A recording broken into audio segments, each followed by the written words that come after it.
Znajdujemy się właśnie przy latarni morskiej Fuencaliente. W tym miejscu kończy się szlak wulkanów, którym będziemy dzisiaj sobie spacerować. I dlaczego jesteśmy tutaj na mecie zamiast być na starcie? Otóż dlatego, że cały szlak wulkanów, który ma około 24 km, no tak naprawdę rozpoczyna się przy schronisku Del Pilar, a kończy tutaj.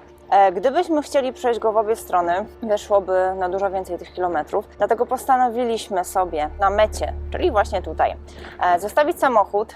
Zamówiliśmy taksówkę, która ma zawieźć nas na miejsce startu i stamtąd będziemy przemierzać tutaj różne wulkaniczne przestrzenie i krajobrazy. A kiedy dotrzemy, zejdziemy sobie tutaj, będziemy już blisko samochodu i wystarczy wrócić do hotelu. Zobaczymy, czy to będzie dobry pomysł. Zobaczymy, czy w ogóle taksówkarz o imieniu Pablo po nas przyjedzie. Na razie dzikie bardzo krajobrazy, jesteśmy tutaj sami. W ogóle wygląda to wszystko jak wymarły teren gdzieś na innej planecie, więc zobaczcie sami i trzymajcie kciuki.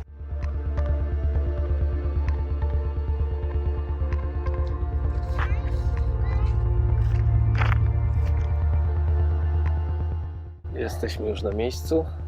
60 euro mniej. Znajdujemy się na El Pilar wśród sosnowego lasu, skąd wyruszamy szlakiem wulkanów i już wiemy, że na pewno krajobrazy będą się bardzo od siebie różnić. Na razie jest przepięknie, świeci słońce, bezchmurne niebo, dużo zieleni, ale myślimy, że zaraz się to zmieni. Tak, wejdziemy w ten krajobraz innej planety. Wyruszamy. Początek dość ostro pod górę.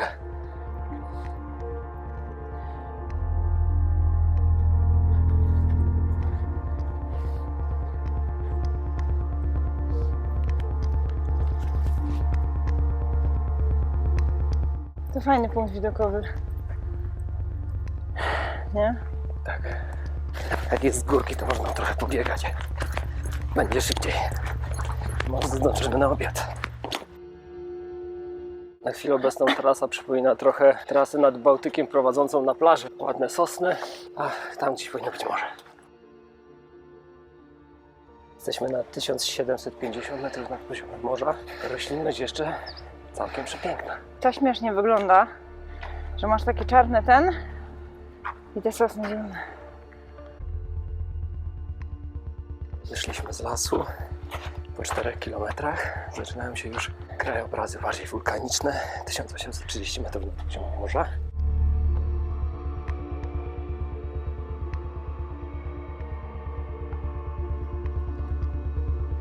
Za nami piękna panorama gór.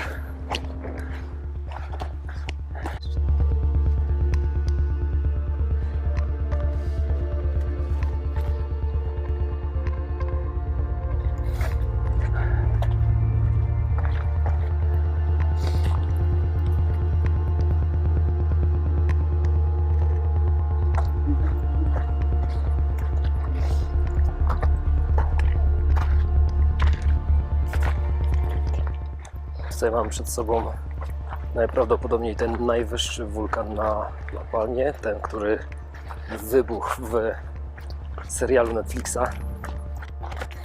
Idziemy zobaczyć, czy jest tam ta szpara.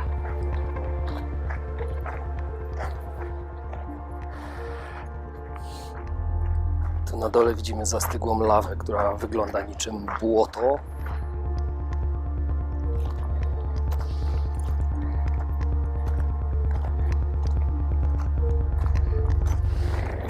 Co widzisz? Nic.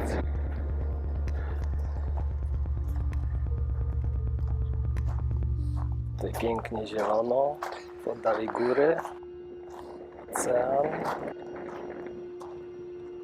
i główny punkt programu.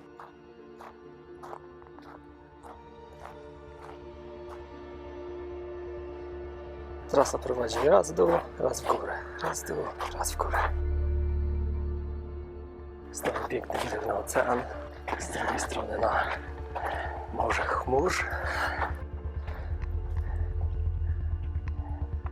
I wulkany.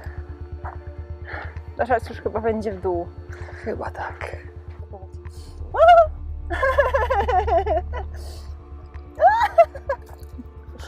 A tu druga, weź ty. Szlak za to prowadzi dość mocno w dół. Tam już widać Ole. Wszystko jest bardzo ładnie oznaczone. Nie da się raczej zgubić. W jakichś 7 km trasa zrobiła nam się znowu bardziej zielona. Ścieżka znowu w dół. Pojawiają nam się czubki kolejnych wulkanów. Ale zaczyna zbiegać, to lecimy. Trudno, jak się człowiek rozpędzi, to się trudno zatrzymać.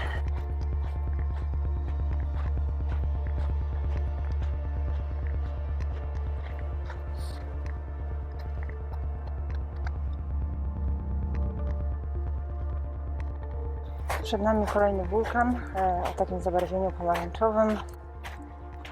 Pięknie to wygląda.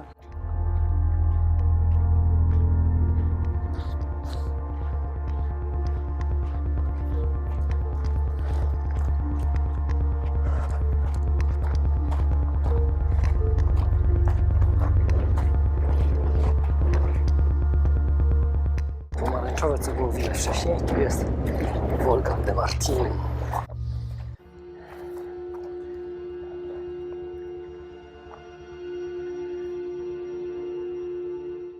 Bardzo dużo schodzenia w dół, a przez piasek dość ciężko się idzie.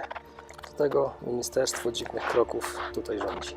Garmin Tempe wskazuje nam 33,5 stopnia.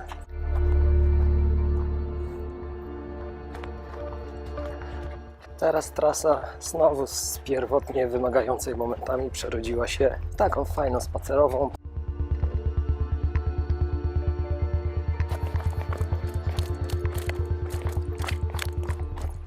Szlak dobrze oznaczony, wszędzie nasze narodowe barwy. Tutaj teren powoli się zmienia z piaskowego na bardziej skalisty. Po 18 km docieramy do cywilizacji. Tutaj pomnik kogoś takiego jak my, czyli The Hiker. Trzeba było się przedrzeć przez miasto, co ma też swoje plusy, bo uzupełniliśmy trochę elektrolity. Przejść przez nie nie jest trudno, jest jednak główna ulica, gdzieniegdzie oznaczone, gdzieniegdzie nie, ale San Antonio już widać. Za moimi plecami widać wulkan San Antonio. Wstęp kosztuje 8 euro od osoby. Dzisiaj Wam go nie pokażemy. Będzie do zobaczenia na następnym filmie. W środku znajduje się muzeum, no i można przejść się po tym szczycie wulkanu. Idziemy teraz na Tenegiję. Tutaj jeden z ostatnich takich trochę trudniejszych momentów, bo jest dość stromo w dół. Do tego ten piasek się można po prostu pośliznąć, więc trzeba uważać, gdzie się stawia stopy. Tutaj po prawej stronie mijamy skałę Tenegii, czyli coś, co pewno zostało po wybuchu tego wulkanu. Przed nami Tenegija. Na sam szczyt nie można wejść, ale można wejść dość daleko. To również zobaczycie sobie na tym drugim filmie. My idziemy prosto do latarni, do naszego auta. Tu w tej okolicy unosi się dość znaczący zapach siarki. Dotarliśmy w zasadzie chyba do tego, czego ja oczekiwałem od samego początku, czyli do takiego bardzo wulkanicznego krajobrazu. Zero zieleni, tylko fragmenty wyschniętej lawy. Jeżeli zastanawiacie się, jakie założyć buty, to zdecydujcie się raczej na buty za kostkę albo ewentualnie weźcie ze sobą stóp-tuty, dlatego że praktycznie przez całą trasę jest bardzo grząskie podłoże, jest masa piasku, żwirku, piach, te kamienie cały czas wpadają do butów. Także nie liczę, ile razy musieliśmy się zatrzymywać, ściągać buty, wysypywać piach i zakładać z powrotem, tylko po to, żeby odczuwać ulgę przez chwilę.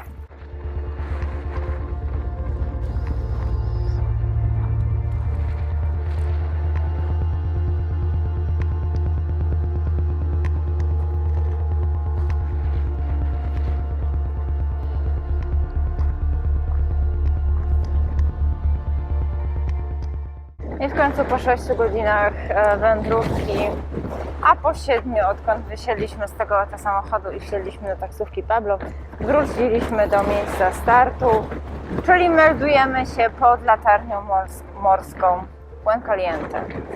No. A jeżeli podobał Wam się nasz filmik, to wiecie co zrobić. Zasubskrybować, skomentować, udostępnić Widzimy się na szlaku, na biegu albo gdzieś jeszcze. Wszystkiego dobrego.